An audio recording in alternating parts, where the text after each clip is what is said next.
50,000 ఇస్తా, ఇంకో 50,000 మళ్ళీ ఇస్తానా, ఇక మిత్తి మాఫ్ చేయరని దండం పెడతా అని బతిమలు ఆడుకోవాలి. కానీ ఇవాళ రేవంత్ రెడ్డి కథ ఎట్లుంది? ఏమైనా 100 రోజులలో గ్యారంటీని అమలు చేస్తా అన్నావు, అందరికి అన్ని ఇస్తా అన్నావు, మరి వీళ్ళు ఇస్తలేవిందా అంటే ఏమంటుండే ఎరికేనా? ఏం చెప్తారా? నన్ను కోసుక తింటారా? ఏం చెప్తారు? నన్ను మీరు కోసుక తింటారా? కోసుక తినేందుకు నువ్వు ఏమైనా సేపువా, మామిడికాయవా, ఏంటిది నువ్వు? అరే ఇట్లుంటుంది ఎక్కడైనా? ముఖ్యమంత్రి అనేటోడు నేను ఇక్కడ లంకె బిందెలు ఉంటాయి అనుకొని వచ్చిన. ఏం మాటలు అవి? ఏం అసలు మాకే పరిశాన్ ఉంది. సబితక్క ఇవాళ కాదు, ఇప్పుడే సత్యక్క చెప్పినట్టు సబితక్క రేవంత్ రెడ్డి గారు జెడ్పీటీసీ కాకముందే మంత్రి అయిన మరి సీనియర్ నాయకురాలు. అట్లాంటి సీనియర్ నాయకురాలకి నిన్న మహేశ్వరం నియోజకవర్గంలో ఓడిపోయినమో కుర్చీ మీద కూర్చోబెడతారట, గెలిచిన వాళ్ళని మాత్రం కింద కూర్చోవన్నట. మనం పిచ్చోళ్ళక వాడు కారు అట్లు ఇస్తుంటే, వాడు ఇంకోటి చేస్తుంటే, పోజులు కొడుతుంటే మనం చూడాలంట. అక్క ఏమనలే పాపం, కానీ కార్యకర్తలు ఊకుంటారా? ఊకోరు కదా. అరే మా మేడంకి అవమానం జరుగుతుందని లొల్లి పెడితే ఇలా హోంమంత్రిగా పనిచేసిన అక్క మీదకి గింతంత పోలీసు వాడు ఎగిరిపోయి రెచ్చిపోయి మాట్లాడుతూ ఉన్నాడు. నేను ఇలా పరిగి మాత్రమే కాదు, రాష్ట్ర వ్యాప్తంగా ఉండే కలెక్టర్లు, ఐఏఎస్ ఐపీఎస్ అధికారులకు నేను ఒక్కటే గుర్తు చేస్తున్నా, గుర్తు పెట్టుకోమని చెప్తా ఉన్నా. ఇలా మీరు పచ్చి అబద్ధాలు ఆడుతూ ఉన్నారు ఐఏఎస్ అధికారులు కూడా. మొన్న ఇక్కడ చూసిన నేను ఖైరతాబాద్లో ఒక ఐఏఎస్ అధికారి, ఒక ఐపీఎస్ అధికారి ఇద్దరు చిలక పలుకులు వలుపుతున్నారు. ఏమని? 10 ఏళ్లలో ఒక్క రేషన్ కార్డు ఇవ్వలే. కాంగ్రెస్ వాళ్ళు మాట్లాడినట్టు మాట్లాడుతున్నారు. నేను వాళ్ళందరికీ ఒకటే చెప్తా ఉన్నా, ఎక్కువ టైం లేదు, 2-2.5 ఏళ్లలో మళ్ళీ మేమే వస్తున్నాం. ఎవరైతే ఎగిరెగిరి పడుతుండ్రో,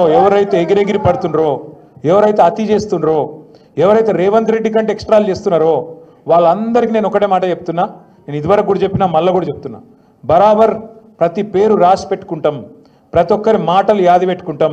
ఇదివరకు లెక్క మాత్రం ఈసారి ఉండదు. అన్ని లెక్కలు హిసాబ్ కితాబ్ సెటిల్ చేసే బాధ్యత నాది. సురేంద్ర ఒక మాట అన్నాడు, వాస్తవం అది. 10 ఏళ్లలో ఎన్నడూ మాకు ఇక్కడ అవకాశం రాలే అని ఒక మాట అన్నాడు, వాస్తవం. 10 ఏళ్ళు మేము ప్రభుత్వాన్ని నడిపినాం, రాష్ట్రాన్ని నడిపినాం. అంటే కొత్త రాష్ట్రం, కష్టపడి తెచ్చిన రాష్ట్రం, పిల్లగాళ్ళు చచ్చిపోతే వచ్చిన రాష్ట్రం, కేసీఆర్ నాయకత్వంలో కొట్లాడి తెచ్చుకున్న రాష్ట్రం. ఇటువంటి రాష్ట్రంలో ఇల్లు చక్కదిద్దుకున్నట్టు మరి కొత్త సంసారం, కొత్త కాపురం కాబట్టి బ్రహ్మాండంగా చేయాలి. మంచిళ్ళేంది, పొలాలకు సాగునీళ్ళేంది, సంక్షేమ పథకాలేంది, పరిశ్రమలేంది, చెట్లేంది, పర్యావరణం ఏంది, ఒక్కొక్కటి తపస్సు లెక్క తీర్చుకుంటూ వచ్చినాం. ఎలా గర్వంగా చెప్పుకోవచ్చు ఏం సాధించింది తెలంగాణ 10 ఏళ్లలో అంటే. సరే మనం 1.8%తో మనం ఓడిపోవచ్చు. ఇప్పుడే మహేష్ అన్న ఒక మాట అన్నాడు, కొత్తగా గిన్ని గ్రామ పంచాయతీలు చేసినాం, గిన్ని తాండా పంచాయతీలు చేసినామని. ఎప్పటి నుంచో చెప్తున్నారు కాంగ్రెస్ వాళ్ళు, 78కెళ్ళి తాండాలు పంచాయతీలు చేస్తామని. చేసిర్రా? మళ్ళీ కేసీఆర్ వచ్చినాకనే బ్రహ్మాండంగా ఇవాళ 3,400 తాండాలు, పల్లెలు, పంచాయతీలు అని చేసుకున్నాం. అట్లాగే కొత్త మండలాలు చేసుకున్నాం. మీ మహమ్మదాబాద్ కూడా అయింది కదా, చౌడాపూర్ అయింది, మహమ్మదాబాద్ అయిందా లేదా? రెవెన్యూ డివిజన్లు చేసుకున్నాం, కొత్తగా జిల్లాలు చేసుకున్నాం. వికారాబాద్ జిల్లా కావాలని ఎప్పటి నుంచి ఉండే మీకు కళ? ఇవాళ ఇక్కడికి వచ్చినాం, చాలా దూరం వచ్చినాం అంటున్నారు. ఒకప్పుడు రంగారెడ్డి కలెక్టరేట్ ఎక్కడుండే? హైదరాబాద్లో లగ్డికాపుల్లు ఉండే. మరి ఇవాళ ఏడుంది మీ కలెక్టరేటు? వికారాబాద్లో మీ కూతవేటు దూరంలో ఉన్నది. అంటే ఇవన్నీ కేసీఆర్ చేయలేదా? చేసుడే కాదు, స్వయంగా ఈరోజున్న మంత్రి కోమటిరెడ్డి వెంకటరెడ్డి చెప్పిండు, మన కలెక్టరేట్లు ఉన్నట్టు కొన్ని రాష్ట్రాల సెక్రటేరియట్లు కూడా ఉన్నాయని చెప్పి నేను చెప్పుడు కాదు, స్వయంగా ఇయ్యాలున్న మంత్రి కోమటిరెడ్డి వెంకటరెడ్డి భువనగిరిలో చెప్పినాడు.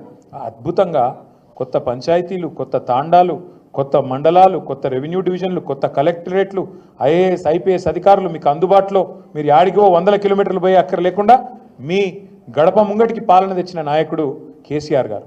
అది మాత్రమే కాదు, ప్రతి గ్రామంలో భారతదేశంలో ఎక్కడ కూడా లేదు ఇవాళ మన దగ్గర ఉన్న పరిస్థితి. నర్సరీలు, పల్లె ప్రకృతి వనాలు, ఇంటి ముంగట నల్ల, అట్లాగే బ్రహ్మాండంగా ప్రతి ఊళ్ళో ఒక రైతు వేదిక, ప్రతి ఊరిలో ఇవాళ ప్రకృతి వనంతో పాటు డంపింగ్ యార్డు, అట్లాగే శ్మశాన వాటిక, వైకుంఠధామం ఎక్కడ ఉన్నాయా భారతదేశంలో? ఎవరన్నా ముఖ్యమంత్రికి ఇంత సూక్ష్మంగా ఆలోచించినోడు ఉన్నాడా? పల్లె ప్రగతి, పట్టణ ప్రగతి ఇంత పెద్ద ఎత్తున ఆలోచించి ఇవాళ ఈ వర్గం ఆ వర్గం అని కాదు, రైతులు కడుపులో పెట్టుకుని చూసుకున్నారు కేసీఆర్ గారు. 24 గంటలు కరెంటు వ్యవసాయానికి ఉచితంగా ఇచ్చిన ముఖ్యమంత్రి భారతదేశంలో ఎవరైనా ఉన్నారా? స్వాతంత్రం వచ్చినాక ఒక్కడు కేసీఆర్. 73,000 కోట్ల రూపాయలు రైతుల ఖాతాల్లో 11 విడతల్లో జమ చేసిన నాయకులు ఇంకెవరైనా ఉన్నారా భారతదేశంలో ఇప్పటి వరకు? కేసీఆర్ తప్ప. మరి నేను అడుగుతా ఉన్నా, ఇవాళ తప్పెవరిది?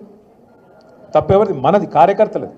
సార్ పనిచేసిండు, కానీ ప్రజలకు అర్థమయ్యేటట్టు చెప్పుట్లో మనం ఫెయిల్ అయినాం, మనం విఫలమైన, ప్రజలకు మనం చెప్పుకోలే. వికారాబాద్ జిల్లా చేసినామని చెప్పుకోలే, బ్రహ్మాండంగా కొత్త పంచాయతీలు చేసినామని చెప్పుకోలే, తాండాలకు మరి ఇవాళ 6 నుంచి 10% రిజర్వేషన్ గిరిజనులకు పెరిగిందని మనమే చెప్పుకోలే. ఏ రకంగా ఇవాళ తెలంగాణలో 10 ఏళ్లలోనే ఎన్ని విషయాల్లో మనం ముంగటికి పోయినామో చెప్పుకోలేకపోయినాం. అవతలోడు ఏం చేసిండు, దాన్ని అండగా పెట్టుకుని మనం చెప్పుకోలే. అవతలోడు వచ్చి ఆశ చూపెట్టిండు. కేసీఆర్ 2000 ఇస్తుండా, నేను 4000 ఇస్తా. కేసీఆర్ లగ్గానికి 1,00,000 రూపాయలు ఇస్తుండా, నేను మీదికెళ్ళి తులం బంగారం ఇస్తా. కేసీఆర్ ఇచ్చే 1,00,000 రూపాయలు పెళ్ళి అయిపోయినాక, లగ్గం అయిపోయినాక 2 నెలలకు వస్తున్నాయి.